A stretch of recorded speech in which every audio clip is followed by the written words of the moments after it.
For decades, if you wanted a stable, predictable investment, North American railroads were your go-to. It was a profitable world of steel wheels on steel rails. But that world, it's changing, and it's changing fast.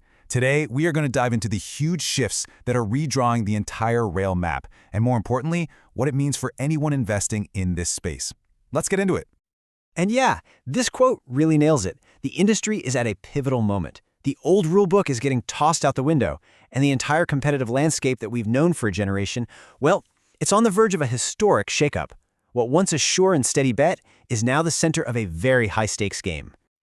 Okay, so to really get why this change is so dramatic, you first have to appreciate what a fortress the railroad industry truly is. For investors, the appeal has always been its incredible stability. And that's built on barriers of entry that are, well, they're almost impossible to overcome.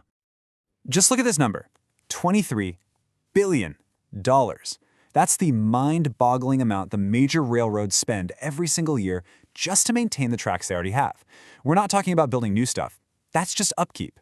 So the cost to build a competitor from scratch, it's basically infinite. So what you end up with, because of those insane costs, is a classic oligopoly. It's an industry that's been consolidating for over a century, and now it's dominated by just 6 massive companies. You've got extreme capital costs, you have land rights that you could never, ever get today, and powerful network effects. All that together has created this incredibly stable and very profitable environment for these guys. But, and this is the crucial part, that unchangeable industry is now being completely reshaped by a new wave of mega mergers. Those fortress walls we just talked about, they aren't being torn down. They're being reconfigured from the inside out. The map used to be super simple to read, right? You had 2 giants out west, Union Pacific and BNSF, and 2 big players in the east, CSX and Norfolk Southern. But the new map looks totally different. Now we have a powerful north-south corridor that connects Canada, the US, and Mexico. And we're on the brink of having 2 coast-to-coast American giants. The whole game has changed. And this is the earthquake shaking everything up. An $85 billion proposal for Union Pacific to buy Norfolk Southern. If this thing gets approved, it would create the first ever true U.S. transcontinental railroad, a single company connecting the Atlantic Ocean to the Pacific. This is the kind of deal that forces everyone else's hand. So who's the ref in this whole game? Who gets to say yes or no? Well, that would be the Surface Transportation Board, or STB for short. This federal agency, they hold all the cards. They have to decide if a massive deal like this actually helps competition and is good for the public. Their decision isn't just going to affect these 2 companies, it's going to set the course for the whole industry for years to come. You see, this new era of consolidation, it doesn't just change the map. It changes the actual rules of the game. It completely redefines how these companies are going to create value for their shareholders. For the last decade or so, there's been one story, one buzzword in railroading, and it's called Precision Scheduled Railroading, or PSR. It was this operational revolution that just swept through the industry, and it was all about one thing: running trains on a super tight schedule to maximize efficiency and just slash costs. And how did they keep score? Well, it all came down to one single number: the operating ratio. The easiest way to think about it is like a golf score for a railroad. The lower the number, the better you're doing. It's just your operating expenses as a percentage of revenue. And for years, the entire goal of PSR was to drive that number down, down, down. And these 2 bars right here, this explains the entire logic of that Union Pacific-Norfolk Southern merger in a nutshell. You've got Union Pacific, who's absolutely best in class, with an amazing 59.9% operating ratio. And they're targeting Norfolk Southern, who's running a bit less efficiently at 65.8%. The bet is simple. Take UP's playbook, apply it NS's network, and unlock billions of dollars in value. But here is the big pivot, and this is really what you as an investor need to get. The era of easy cost-cutting, it's pretty much over. The new game, what you could call PSR's second act, is all about using these super efficient networks to offer better, more reliable service.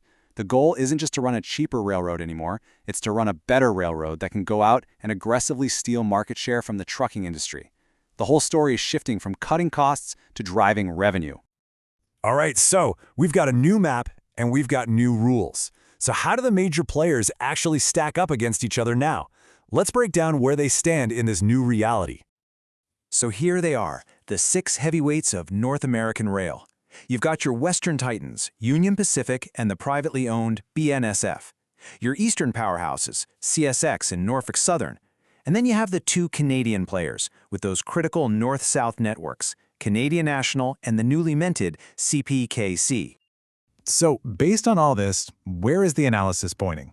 Well, the first clear opportunity that's been identified is Canadian Pacific Kansas City, or you'll know it by its ticker, CP. And the thinking here is dead simple. It is all about geography. CPKC is the only railroad with one seamless network connecting Canada, the US, and Mexico. There's no handoffs, no change in crews, one line. It's a totally unique asset that's perfectly built to capitalize on all the trade growth we're seeing with Mexico. And since the merger is still pretty new, the financial benefits are really just starting to kick in, which gives them a clear runway for growth. All right, the second top recommendation from the analysis is Union Pacific, ticker UNP. Union Pacific is a really interesting story because it's kind of like a two-for-one deal. On its own, it's an absolute champion of operations, with best-in-class efficiency and incredible access to all the critical Mexico gateways. But then, you have the massive potential catalyst, its bold merger with Norfolk Southern. If that deal happens, they create a coast-to-coast network that nobody can match. So it's a bet on their excellence today with a huge shot at a transformative future. So what about everyone else? For the rest of the publicly traded players, the analysis suggests a hold. CSX is a solid company, but it faces a ton of strategic questions if that UP-NRS deal goes through. Canadian National is a great railroad, but it doesn't have a clear, big growth story right now. And Norfolk Southern? Well, investing in them today is purely a bet on whether or not the acquisition gets approved. Okay, let's bring it all home. How should you, as an investor, be thinking about this new landscape? What's your next move? It really boils down to three key things you need to watch. First, geography is everything. The strategic location of a railroad's tracks is now the #1 differentiator. Second, all eyes are on the STB. Their ruling on the Union Pacific deal is the single biggest event that could shake up this entire sector.